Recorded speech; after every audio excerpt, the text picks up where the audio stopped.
नमस्कार दोस्तों, मेरे इस कहानी के चैनल पर आपका बहुत बहुत स्वागत है। प्रियंका, अरे मनोज, क्या हुआ? कितनी देर से तुम्हें चाय बनाने के लिए बोला हुआ है, बनी या नहीं? मनोज कहता है, ला रहा हूँ, बस 2 मिनट रुको। वो दूध लेने गया तो वहाँ भीड़ बहुत थी, इसलिए आज तुम्हारी सुबह की चाय थोड़ी लेट हो गई। प्रियंका, अच्छा एक काम करो, आज ब्रेकफास्ट में मेरे लिए मटर पोहा और वेज सैंडविच बना देना। प्रियंका को घर के काम करने पसंद नहीं थे।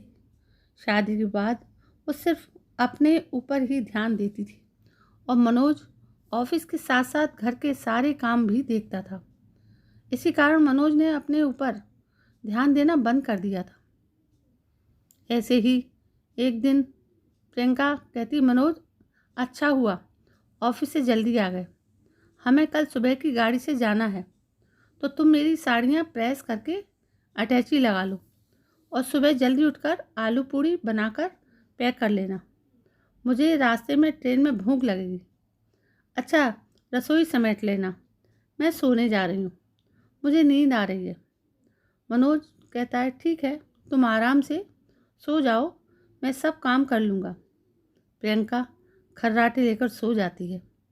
मनोज बेचारा थका हारा सारे घर का काम समेट कर सोता है और अगले दिन सुबह फिर 4 बजे उठकर ट्रेन में ले जाने के लिए खाना बनाकर पैक करता है।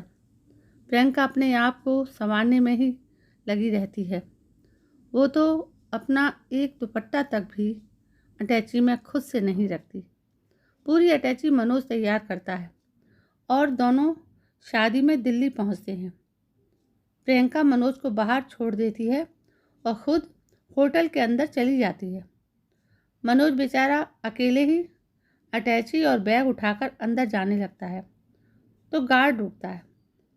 7 स्टार होटल है, तुम अंदर नहीं जा सकते। मनोज कहता है, तुम जानते भी हो कि मैं कौन हूँ? गार्ड कहता है, देखने से तो अब क्या ही बोले, जो भी हैं, तुम्हें ऐसे अंदर नहीं जाने देंगे, समझे? अंदर बड़े बड़े लोगों ने होटल के कमरे बुक किए हुए हैं। पता चले कि किसी का सामान इधर से उधर हो गया तो? मनोज फ़ोन करके, प्रियंका, तुम कहो ये लोग मुझे अंदर नहीं आने दे रहे हैं। प्रियंका, अच्छा रुको, मैं अभी आती हूँ। प्रियंका आती है, कहती, गार्ड से क्या हुआ, तुम्हें अंदर क्यों नहीं जाने दे रहे थे? प्रियंका की दोस्त, सॉरी जीजू, आपको इतनी परेशानी हुई। गार्ड से, सॉरी सर, हम आपको पहचान नहीं पाए। प्रियंका कहती है, मैंने तुम्हें कहा था ना कि कुछ नए कपड़े खरीद लो, कर दी ना मेरी बेइज्जती सब लोगों के बीच में। अब देखो मैं कितनी सुंदर लग रही हूँ और तुम मेरे साथ चलते हुए कितने बेकार लग रहे हो। मनोज बेचारा चुपचाप प्रियंका की सारी बातें सुनता रहा। गलती उसकी नहीं थी, उसके पास इतना समय नहीं था कि वो अपने कपड़े भी ढंग से बदल पाता या नए कपड़े खरीद पाता। मनोज सारा दिन तो ऑफिस और घर के कामों में व्यस्त रहता है और अब अपनी सहेली की शादी के फंक्शन में भी प्रियंका ने मनोज को नौकर बनाकर रखा हुआ था। प्रियंका कहती, मनोज, मेरे लिए एक गिलास पानी ला दो और कुछ खाने को भी लेते आना, मैं तब तक यहाँ चेयर पर बैठी हूँ। प्रियंका की दोस्त बोलती है, तू तो सही है प्रियंका, तेरा सारा काम तो जीजू कर देते हैं। प्रियंका, वही तो, हस्बैंड को पहले दिन से ही अपने हाथों में रखो तो सही रहता है। तू भी इस बात को गांठ बांध ले, शादी होते ही खुद काम पर मत लग जाना, हस्बैंड से करवाना। प्रियंका की दोस्त है, पागल हो रही है क्या? मेरे हस्बैंड तेरे हस्बैंड की तरह नहीं है जो घर के काम करें। वो तो एक गिलास पानी भी खुद से उठकर नहीं रख लेते। तू तो बहुत भाग्यशाली है जो तुझे मनोज जीजू जैसा हस्बैंड मिला। बेचारे चुपचाप सारा काम करते रहते हैं और चूं तक नहीं करते।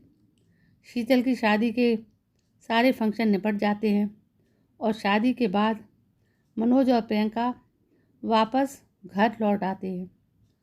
कुछ दिन तक ऐसे ही चलता रहता है।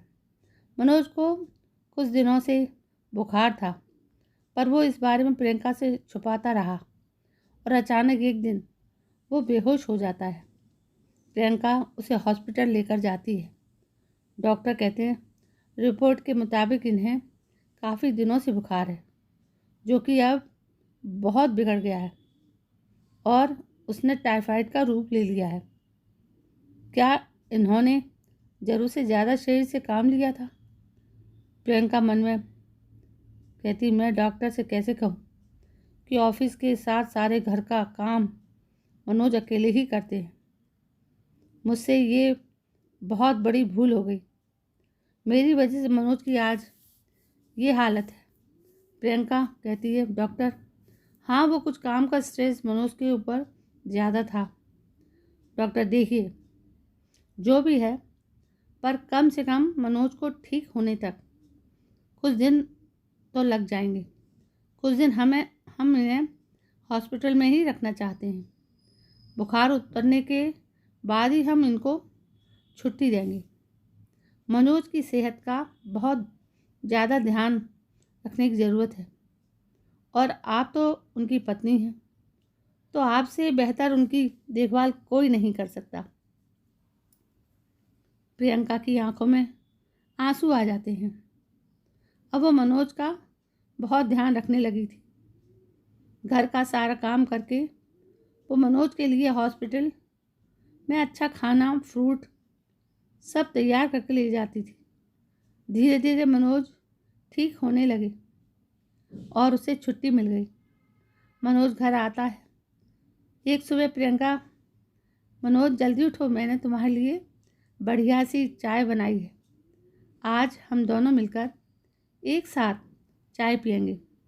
उसके बाद मैं तुम्हारी पसंद का लंच रेडी करूँगी और तुम मुझे ऑफिस से फ़ोन करके बता देना कि लंच कैसा था। मनोज कहता है, प्रियंका, तुमने मेरी कितनी देखभाल की है। सचमुच तुम्हें पत्नी के रूप में पाकर मैं बहुत खुश हूँ और तुम्हें इतना सारा काम, घर का काम अकेले करना पड़ा। अब तो मैं ठीक हो गया हूँ, इसलिए मैं घर का काम फिर से संभाल लूँगा। प्रियंका, मनोज, मैं नहीं, हम दोनों मिलकर इस घर को संभाल लेंगे। हाँ मनोज, मैं गलत थी। पति पत्नी के रिश्ते में सिर्फ एक को ही जिम्मेदारी नहीं संभालनी होती, बल्कि दोनों बराबर बराबर के हिस्सेदार होते हैं। ये बात मुझे समझ आ गई है। आज की ये ख़ास कहानी, मज़ेदार कहानी आपको कैसी लगी? दोस्तों, ये कहानी आपको बहुत पसंद आई होगी, तो मुझे कमेंट करके ज़रूर बताएं ये कहानी आपको कैसी लगी। दोस्तों, ऐसी ही बहुत सी मज़ेदार कहानियाँ लेकर मैं अपने इस चैनल पर आती रहती हूँ। यदि आपको ऐसी कहानी पसंद है तो प्लीज़ मेरे इस चैनल को सब्सक्राइब करें, लाइक करें, शेयर करें और कमेंट करें। कल मैं फिर हाजिर होती हूँ नई कहानी के साथ। तब तक के लिए जय हिंद, वंदे मातरम।